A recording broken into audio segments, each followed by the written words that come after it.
Welcome to the first episode of the Officer and a Bigfoot channel, where we're going to talk about my transition from being in the military to being a civilian in the AKA real world. So the purpose of this channel is to really be able to share the entire process from start to finish, because I'm literally at the start of it right now, and hopefully that helps somebody. Now, the purpose of this video today is really just to kind of kick all this off and to talk about timeline, really when should you start planning and whatnot. So to give you a little bit of background, I'm in the Air Force and I'm going to be retiring and getting out of the Air Force in the next about a year or so. So I'm going to talk about all of those things. But importantly, everything is going to be from an Air Force perspective, right? So I might use a little bit of Air Force lingo, but for the most part, everything is going to be the same. You're just going to have a little bit of a different flavor and terminology to some of the other services. So that being said, when do you start planning to get out of the military? I would say 2 years is probably not too early. That probably sounds super early to some folks, but it's really not. I was probably around the 18-month point, and the first thing you really do is to take the TAP class. I don't know if it's called something else in the other services, but in the Air Force it's TAP. And you're actually allowed to take it more than once. So they're actually going to count the certificates and the training that I did as part of TAP, even though I was 18 months out. But I had to wait. Do have to wait until next month when I'm exactly 1 year out to do the capstone briefing. But all the hours of training, basically a week's worth of training, is all going to count. And I would recommend taking it again if you have time, because there's just so much information in there and so many things that even after being in the Air Force for so long, I just did not think about. So hopefully going through some of these things will jog your memory or make you realize something that you didn't already know you had to be thinking about.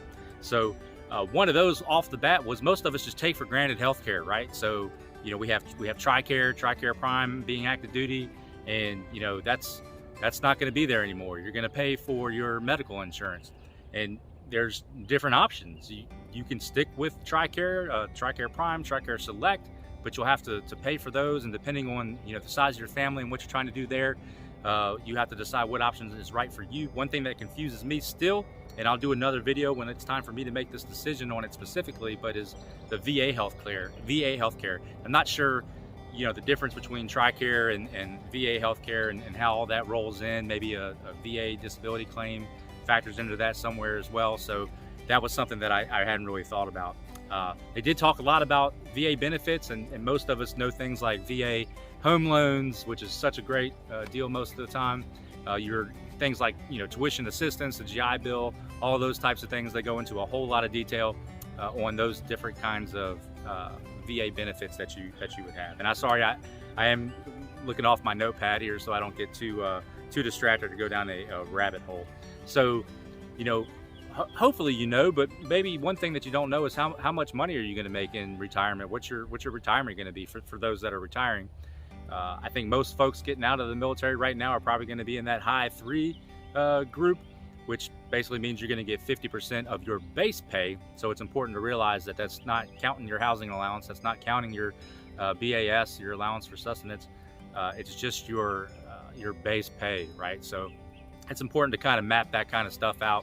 And when you are thinking about what kind of job you're going to do after the military, you know, that'll kind of help gauge how much money you're going to need to make to at least maintain the same quality of life that you had while you were serving in the military. So I really just kind of redid my whole budget, you know, had a spreadsheet, mapped everything out. Your retirement pay is actually going to, you know, continue to grow about 3% a year as well. So it's kind of nice on like an Excel spreadsheet to kind of see how that number is going to grow as you get a little bit older and closer to, you know, in your, I guess maybe 67, 68, whatever the actual, you know, retired age is now.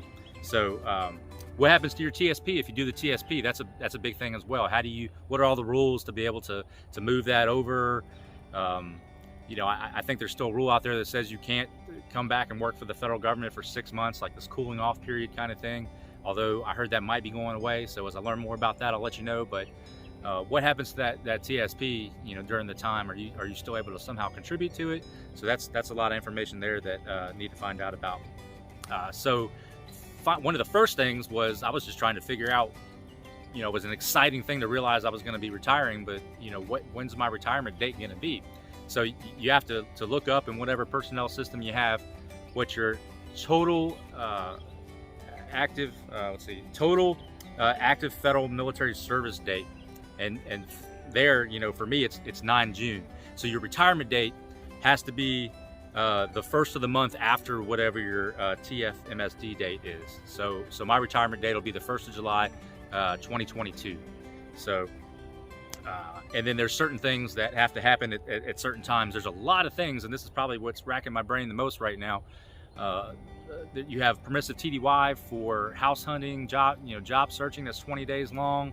You have this amazing program I'm going to spend a lot of time talking about called Skillbridge, which I'm surprised how many military folks don't know about right now. That has to take place in the last 180 days. And then of course, if you're going to do any kind of terminal leave, that also needs to take place in the last 180 days. So, you know, it's kind of hard to think about what, you know, when I'd have a retirement type ceremony or something like that right now, when I don't know exactly what Skillbridge I'm going to do, or if I'm going to go that route, and how that's going to line up. You know, how much leave do I need to take right now versus how much do I want to save at the end for terminal if I'm going to be moving. In my case, I am going to be moving. So, you know, that's just, put that on a spreadsheet as well. That really helps. You can jog those things around and kind of map out your leave and how you want to spread that out. Okay. Skillbridge. If you don't know what Skillbridge is, please look that up. Just Google Skillbridge. You'll go right to the DoD website, but there's a Skillbridge page on Facebook. There's a Skillbridge group on LinkedIn, and there's just so much information on there, so many resources. The gist of it is you basically are in an internship with a company, and you're still getting paid by the military while you're on this internship, but you're getting real life job, civilian job experience and training and certifications. And maybe you'll get offered a job by that company at the end. There's no guarantee, but the program's kind of designed to work that way. So, you know, hopefully that's how it turns out. At the very least, you get some training and you get to kind of take off your uniform a little bit sooner than you ordinarily would have been able to. Okay, this is, I think, a really good tip. A lot of people don't know this. You could actually get a year free of LinkedIn Premium if you're military. So you just have to go to like linkedin.com/military, and I can put the link in the description of this video.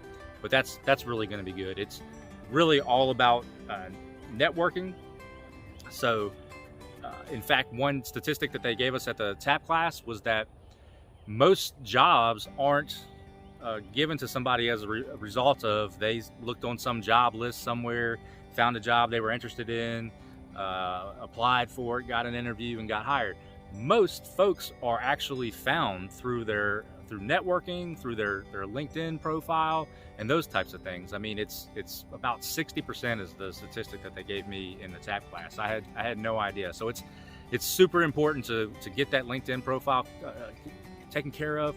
It's also important for resume. Now, maybe I'm just the dumb guy that didn't do this, but you know, I've always had one of those military bio type things my whole, you know, almost 20 years in the military, but I've never had like a legit resume. So there's a lot of organizations out there that will help you do that. I mean, hiring Our Heroes is a program that can help you with the resume. There's also a ton of resume companies out there, if you don't mind spending a little bit of money, that specialize in taking, you know, converting military jargon into, you know, what civilians are used to understanding in their fields. So you really got to get that stuff done and taken care of. And that's where I'm at today. I need to get my resume. I need to go back and get all my annual reports, awards, decorations, all that stuff. And I need to squash that into a nice resume that I can start actually approaching some of these businesses, some of these Skillbridge opportunities with. Okay, I think that is just about it. A couple other things that have to happen at certain points. You know, you need to, if you are going to do a VA claim, you can do that while you're on active duty at 180 days out from your retirement date or your date of separation. So I hear that's a much better way to go as opposed to, you know, getting out and then trying to go back and do it later. So if that's something that applies to you, that is a really good tip right there. So I hope that you guys will ask questions. I hope mostly that this will help somebody. You know, this is just where I am right now. As I go through this process over the next year, I'm gonna learn a lot more, and I'm gonna come right back here and I'm gonna share that information with you. But if you're like, no, dude, you're, you know, wrong about this, or this was what happened to me when I tried to do this, please leave a comment and let me know that, because that's going to help me, you know, just as much as everybody else that may read that comment. Okay.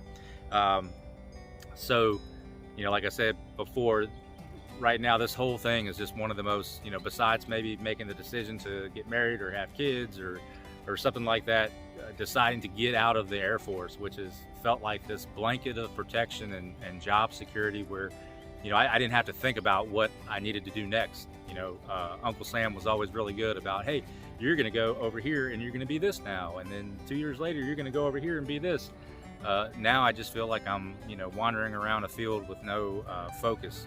One thing I like to say to people is that I'm super proud of being in the military and serving and being in the Air Force, but that doesn't, you know, translate over to the civilian world. You know, hey, what's a civilian equivalent of being an airman or something like that, or a soldier or a Marine? You know, there isn't one.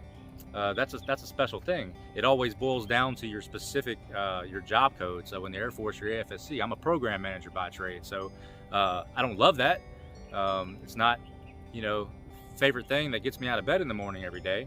So, you know, you really have another opportunity to look at, you know, what makes you happy and balance that with your, you know, what you need to make in retirement, along with your pension if you are retiring, to maintain your current quality of life. So anyway, I hope that you found this video useful, and please leave comments and everything, and I hope to be making a video about once a week as these things start to kind of unfold and we get closer and closer to the 1st of July 2022. So until then,